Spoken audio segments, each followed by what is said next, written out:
What are these groups of people called? A small, exclusive group of people with shared interests or tastes. Coterie. A large, unruly or disorderly group of people. Horde. People assembled for religious worship or a gathering. Congregation.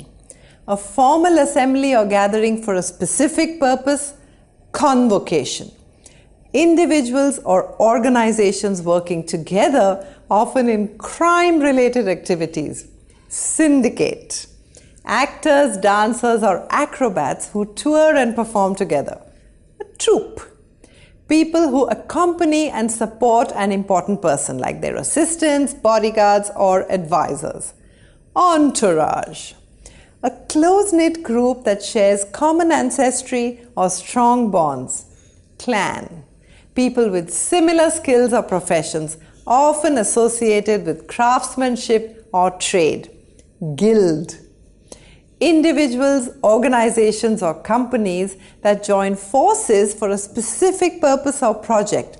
Consortium.